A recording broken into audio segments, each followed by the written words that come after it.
돌봄 노동자가 당연히 가져야 할 휴식 시간. 그런데 이 시간이 법정 다툼의 불씨가 되고 있다면 어떨 것 같으세요? 오늘은 바로 이 돌봄 시스템 속에 숨어 있는 보이지 않는 시간, 그 갈등의 속을 한번 들여다보겠습니다. 슬라이드에 있는 이 질문처럼 말이죠. 방문 요양보호사나 아이돌 보미 같은 분들에게 짧은 휴식은 진짜 휴식이 아닐 때가 정말 많다고 해요. 일과 쉼의 경계가 무너지면서 이 당연한 권리가 어느새 법적 분쟁의 씨앗이 되고 있는 거죠. 참 안타까운 현실입니다. 지금 화면에 보이는 이 모습이 바로 돌봄 현장을 그대로 보여주는 것 같아요. 잠시 밥을 먹거나 차 한 잔을 할 때도 마음을 놓을 수가 없죠. 언제 어떤 일이 생길지 모르니까요. 단 10분도 마음 편히 쉴 수가 없으니 사실상 일과 휴식의 경계가 없다고 봐야겠죠. 아니 도대체 왜 이런 문제가 생기는 걸까요? 그 중심에는요. 휴게와 대기를 나누는 법에 좀 애매한 경계가 있습니다. 지금부터 그 법적인 쟁점들을 하나씩 아주 쉽게 파헤쳐 보겠습니다. 법은 사실 꽤 명확하게 말하고 있어요. 사용자의 지휘, 감독 아래에서 다음 일을 기다리는 시간은 대기 시간이고 이건 엄연히 돈을 줘야 하는 근로 시간이라는 겁니다. 그러니까 아이가 자는 동안이라도 언제든 깨면 돌봐야 하는 상황이라면 그건 쉬는 게 아니라 일하는 시간으로 봐야 한다는 거죠. 자, 이 표를 보시면 그 차이가 확 들어오죠?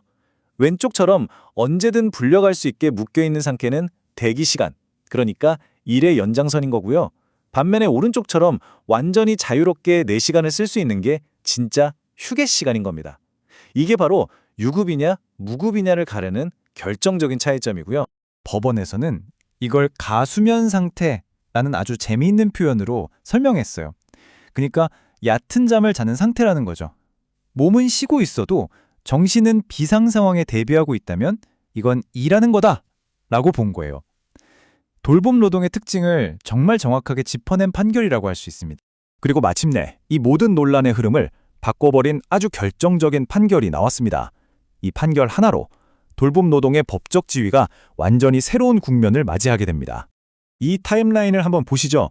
예전에는 그냥 집안일의 연장선 정도로 여겨졌던 돌봄 노동이 이제는 국가가 관리하는 공적인 사회 서비스가 됐고요. 그리고 마침내 2023년 대법원이 아이돌보미는 근로기준법상 근로자가 맞다고 땅땅땅 도장을 찍어줬습니다. 이건 정말 어마어마한 변화예요. 대법원이 주목한 건 프리랜서 같은 이름이 아니었어요. 그 실질을 본 거죠. 기관이 사람을 뽑고 문자로 업무 지시를 내리고 스케줄을 관리하고 시급을 주잖아요. 이건 누가 봐도 기관에 경제적으로 종속된 진짜 근로자라는 겁니다. 아주 명쾌하죠. 그런데 참 아이러니한 일이 벌어집니다. 이렇게 노동자의 권리가 법적으로 딱 정해지고 나니까요. 이번에는 정부의 돌봄 비용 지급 시스템 자체에 엄청난 구조적 결함이 있다는 사실이 드러나게 된 겁니다. 바로 이 지점이 모순의 핵심입니다. 법을 지키라고 해놓고 정작 정부의 지급 시스템은 기관들이 법을 어길 수밖에 없게끔 만들고 있는 거예요. 이건 뭐 시스템 자체가 함정을 파놓은 거나 마찬가지죠. 이 시스템이 어떻게 작동하냐면요. 정말 기가 막힙니다. 돌봄 노동자가 4시간 동안 서비스를 제공했어요. 실제로는 1분도 제대로 못 쉬었을 수도 있잖아요. 그런데 시스템은 그냥 기계적으로 30분은 쉬었겠지 하고 그 시간만큼 돈을 빼고 지급하는 겁니다. 이 그래프를 보시면 문제가 한눈에 딱 보이죠? 기관은 법에 따라서 240분, 그러니까 4시간치 임금을 노동자에게 전부 줘야 해요. 그런데 정부한테서 받는 돈은 30분이 빠진 210분어치 뿐인 거죠. 그럼 이 비어있는 30분은 누가 책임지나요?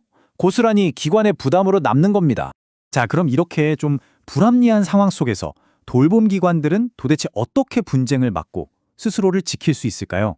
지금부터는 수비만 할 게 아니라 먼저 치고 나가는 선제적인 대응 전략에 대해서 알아보겠습니다. 기관들이 이걸 가장 먼저 기억해야 합니다. 법정에 가서 저희 계약서에 휴게 시간 조항이 있어요 라고 말하는 것만으로는 절대 충분하지 않아요. 그 휴게 시간이 실제로 주어졌고 실제로 사용되었다는 걸 객관적인 자료로 증명해야 할 책임이 기관에게 있다는 겁니다. 분쟁을 막는 핵심, 바로 3단계 전략입니다. 첫째, 계약서에 휴게 시간 시작과 끝을 명확히 박아두고, 둘째, 매일 휴식을 잘 취했는지 서명을 받는 등 꼼꼼하게 증거를 남겨두는 거예요. 그리고 셋째, 서비스를 이용하는 분들에게도 돌봄 선생님의 휴게 시간은 법적 권리입니다 라고 명확히 안내하는 거죠. 이 세 가지가 맞물려야만 진짜 방어체계가 만들어집니다. 이 표는 실제 판례에서 승소와 패소를 가른 결정적인 요인들을 보여주고 있어요.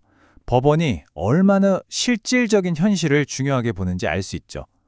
예를 들어서 아예 분리된 공간에서 감독 없이 쉬게 해준 기관은 이겼지만 쉬는 시간에도 업무 보고를 시킨 곳은 졌어요. 결국 서류가 아니라 현실이 중요하다는 겁니다. 결국 이 모든 이야기는 좋은 돌봄은 과연 어디에서 시작될까라는 질문으로 돌아옵니다. 이건 단순히 법적 위험을 피하는 차원의 문제가 아닙니다. 우리가 가장 아끼고 사랑하는 사람들을 돌보는 노동자의 권리가 제대로 보장될 때 바로 그때 비로소 우리 모두가 안심할 수 있는 진짜 좋은 돌봄이 시작된다는 것. 이 당연한 사실을 우리 모두가 기억해야 할 때입니다.